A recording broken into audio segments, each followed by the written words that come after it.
Good morning, everyone. I'm Richard Moore, and this is your Wisconsin Investigator for Sunday, November 14th. I'd like to start out this morning by explaining just a little bit about what I'm trying to do here. I'm going to make these short audio posts in the Wisconsin section of my Substack page about once a week, more or less. What I'm trying to do is pass along some news about Wisconsin politics, but more than that, hopefully generate some dialogue and provide some insight.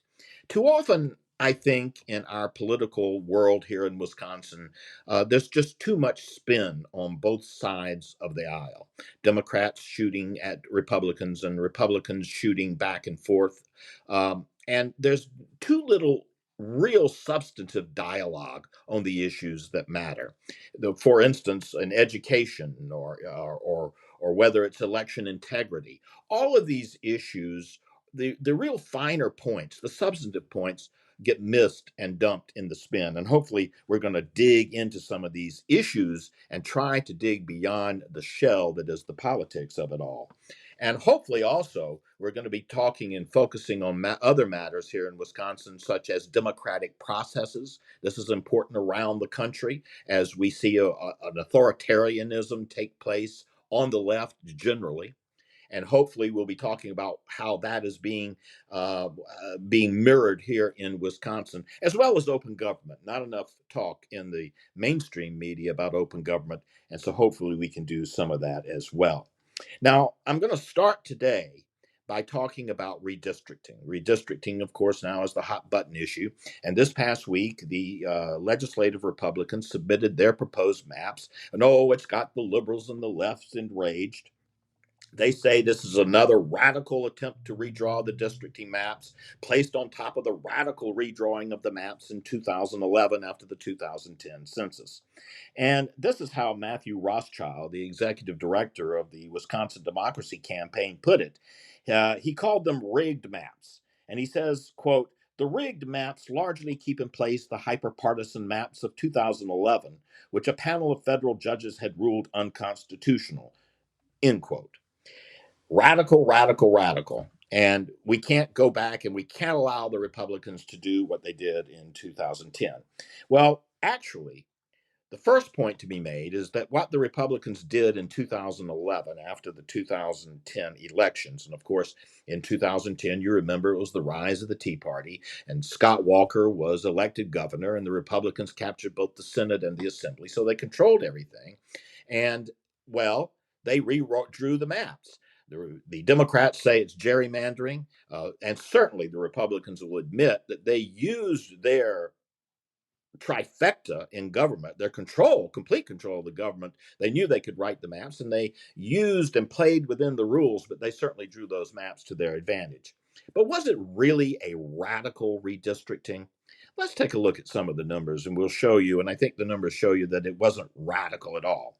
So the first election where these radical maps were held was 2012. The new districts were in place in 2012.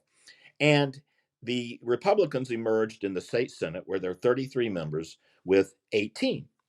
So that was actually a drop from the 19 senators they had after the 2010 elections, those elections held under the old maps, which had been in place for the decade before. So, really radical, huh? They lost a seat. In 2014, they went back to 19. In 2016, they did tick up one from the 2010 number. They got to 20.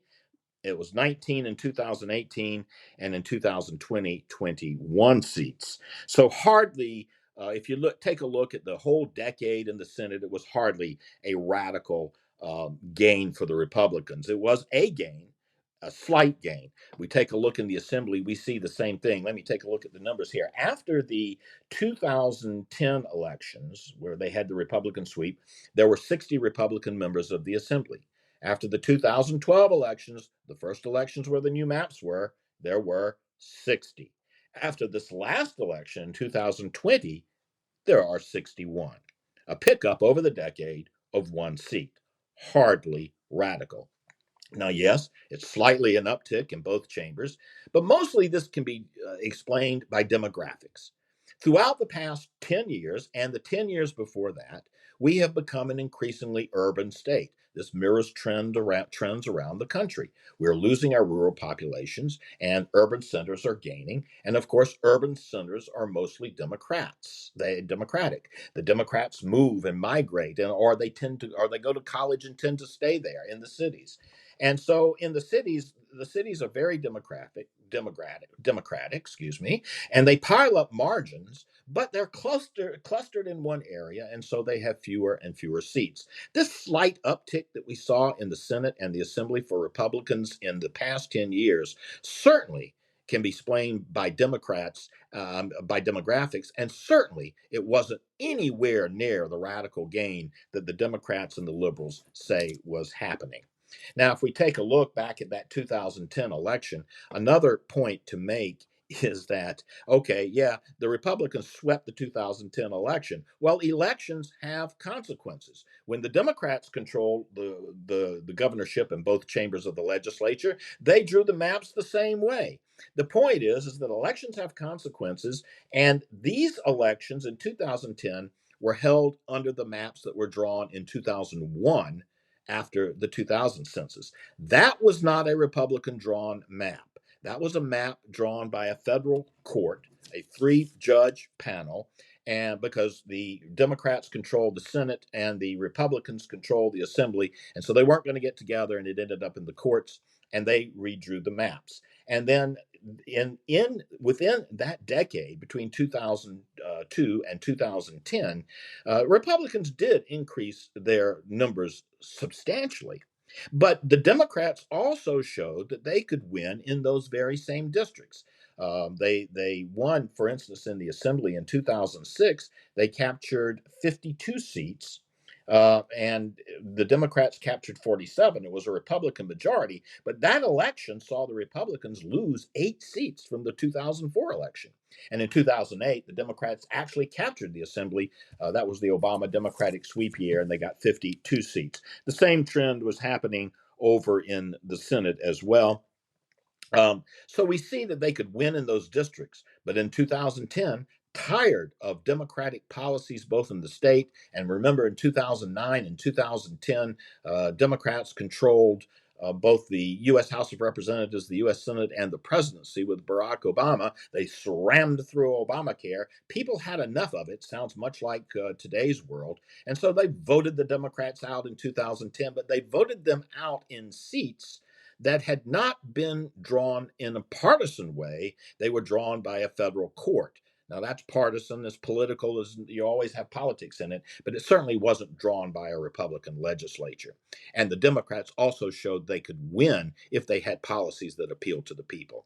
Afterwards, you had the Republicans flex their muscle, use their advantage in 2011, but really they created very little new advantage for the Republicans. It was slight gains caused by demographics. So when the Democrats and the liberals talk about radical redistricting, there's nothing to it. We're probably going to go to the courts this year, and the plain matter of the fact is that the Republican advantage is going to maintain because of demographics somewhat, and then it's going to maintain even more, in my opinion, because of the political disconnect that Democrats have with the people. All this talk about radical redistricting and how radical it was in 2011, it's just another attempt by Democrats and the liberal to distract from their own policies that people don't like. I hope you have a great day. We'll see you next time. Please subscribe. Please share this and help me bring some insight to other people. Share it us. Thank you.